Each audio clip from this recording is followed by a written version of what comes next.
पाठ क्रमांक 1, सौरमंडल में पृथ्वी। Chapter number 1, the earth in the solar system. दोस्तों, क्या आप जानते हैं, आप पूर्ण चंद्र को लगभग 1 महीने में एक बार देख सकते हैं। ये पूर्ण चंद्रमा वाली रात या पूर्णिमा होती है।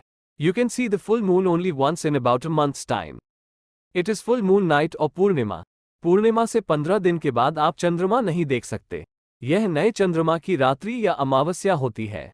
A fortnight later, you cannot see moon at all. It is a new moon night और अमावस्या।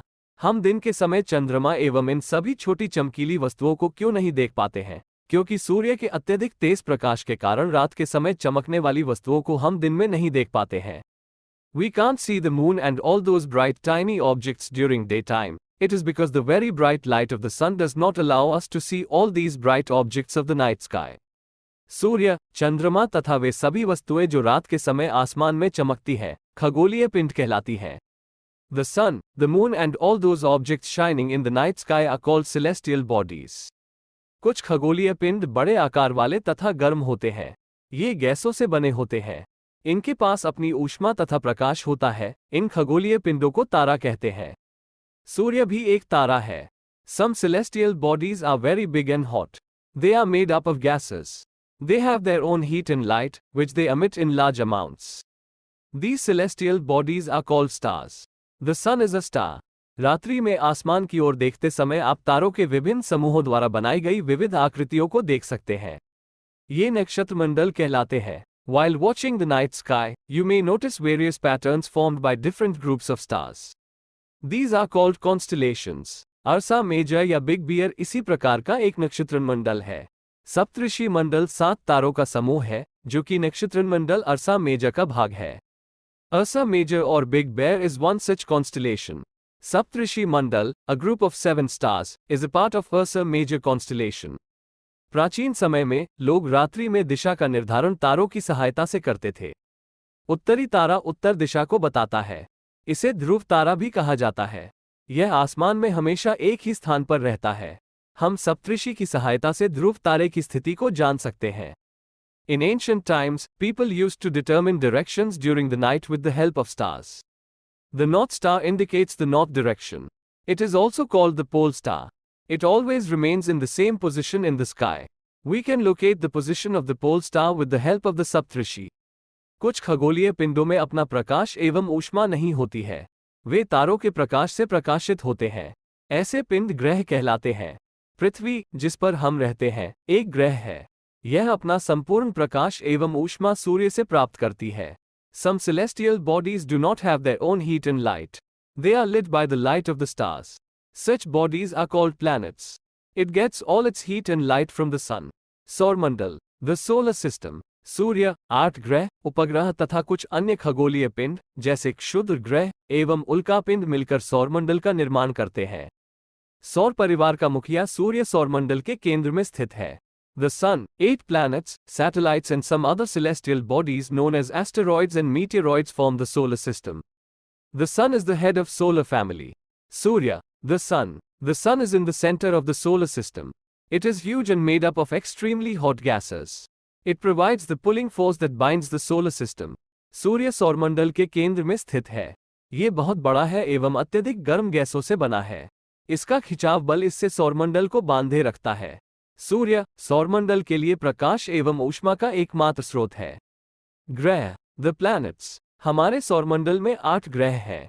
सूर्य से दूरी के अनुसार वे हैं बुध, शुक्र, पृथ्वी, मंगल, बृहस्पति, शनि, यूरेनस तथा Neptune. There are 8 planets in our solar system. In order of their distance from the sun, they are Mercury, Venus, Earth, Mars, Jupiter, Saturn, Uranus and Neptune. सौरमंडल के सभी 8 ग्रह एक निश्चित पथ पर सूर्य का चक्कर लगाते हैं। ये रास्ते दीर्घवृत्ताकार में फैले हुए हैं। ये कक्षा कहलाते हैं। All the 8 planets of the solar system move around the sun in fixed paths. These paths are elongated. They are called orbits. बुध सूर्य के सबसे नजदीक है। Mercury is nearest to the sun. शुक्र को पृथ्वी का जुड़वां ग्रह माना जाता है। Venus is considered as Earth's twin. अभी तक प्लूटो भी एक ग्रह माना जाता था, परंतु अंतर्राष्ट्रीय खगोलीय संगठन ने अपनी बैठक अगस्त 2006 में यह निर्णय लिया कि कुछ समय पहले खोजे गए अन्य खगोलीय पिंड सिरस 2003 UB 313 तथा प्लूटो बौने ग्रह कहे जा सकते हैं।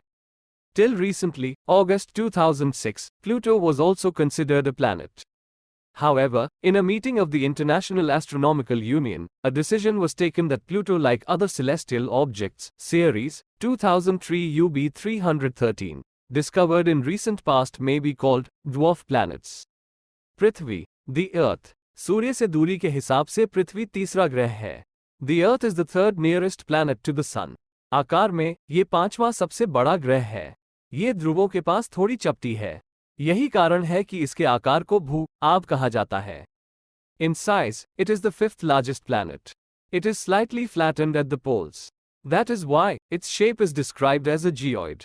पृथ्वी एकमात्र ग्रह है जिस पर जीवन संभव है, क्योंकि पृथ्वी के 2/3 सतह पानी से ढकी हुई है। इसलिए इसे नीला ग्रह कहा जाता है। Conditions favorable to support life are probably found only on the Earth. Earth's 2/3 surface is covered by water. It is, therefore, called a blue planet. चंद्रमा, the moon. हमारी पृथ्वी का केवल एक उपग्रह है, चंद्रमा। Our Earth has only one satellite, that is, the moon. उपग्रह एक खगोलीय पिंड है, जो ग्रहों के चारों ओर उसी प्रकार चक्कर लगाता है, जिस प्रकार ग्रह सूर्य के चारों ओर चक्कर लगाते हैं। A satellite is a celestial body that moves around the planets in the same way as the planets move around the sun. इसका व्यास पृथ्वी के व्यास का केवल 1/4 है। Its diameter is only 1/4 that of the Earth. तारांकन प्रकाश की गति लगभग 3 लाख किमी प्रति सेकंड है। इस गति के बावजूद सूर्य के प्रकाश को पृथ्वी तक पहुंचने में लगभग 8 मिनट का समय लगता है। Light travels at the speed of about 300,000 km per second. Yet, even with this speed, the light of the sun takes about 8 minutes to reach the Earth. तारांकन नील आर्मस्ट्रॉन्ग पहले व्यक्ति थे जिन्होंने 20 जुलाई 1969 को संभव से पहले चंद्रमा की सतह पर कदम रखा था। Neil Armstrong was the first man to step on the surface of the moon on 20 जुलाई 1969। मानव निर्मित उपग्रह एक कृत्रिम पिंड है। यह वैज्ञानिकों के द्वारा बनाया गया है, जिसका उपयोग ब्रह्मांड के बारे में जानकारी प्राप्त करने एवं पृथ्वी पर संचार माध्यम के लिए किया जाता है। इसे रॉकेट के द्वारा अंतरिक्ष में भेजा जाता है एवं पृथ्वी की कक्षा में स्थापित कर दिया जाता है। अंतरिक्ष में उपस्थित कुछ भारतीय उपग्रह इनसेट, IRS, एड्यूसेट इत्यादि है। A human-made satellite is an artificial body. It is designed by scientists to gather information about the universe or for communication.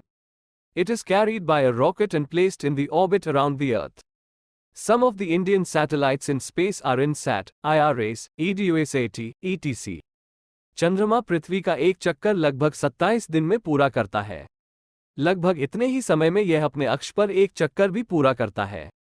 इसके परिणामस्वरूप पृथ्वी से हमें चंद्रमा का केवल एक ही भाग दिखाई पड़ता है। The moon moves around the Earth in about 27 days. It takes exactly the same time to complete one spin.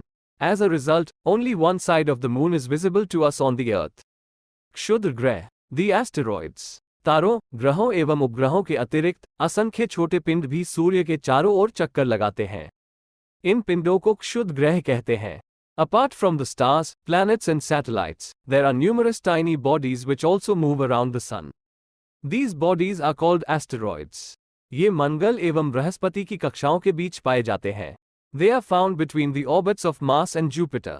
उल्कापिंड, the meteoroids. सूर्य के चारों ओर चक्कर लगाने वाले पत्थरों के छोटे छोटे टुकड़ों को उल्कापिंड कहते हैं। The small pieces of rocks which move around the sun are called meteoroids. क्या आपने तारों वाले खुले आकाश में एक ओर से दूसरी ओर तक फैली चौड़ी सफेद पट्टी की तरह एक चमकदार रास्ते को देखा है? ये लाखों तारों का समूह है। ये पट्टी आकाशगंगा अथवा मिल्की वे कहलाती है। Do you see a whitish broad band, like a white glowing path across the sky on a clear starry night? It is a cluster of millions of stars. This band is the Milky Way galaxy. हमारा सौरमंडल इस आकाशगंगा का एक भाग है। Our solar system is a part of this galaxy. इस प्रकार की लाखों आकाशगंगाएं मिलकर ब्रह्मांड का निर्माण करती हैं। There are millions of such galaxies that make the universe. धन्यवाद प्यारे बच्चों। Thank you. अगर आपको ये पाठ अच्छे से समझ आया है तो हमारे चैनल को सब्सक्राइब करें।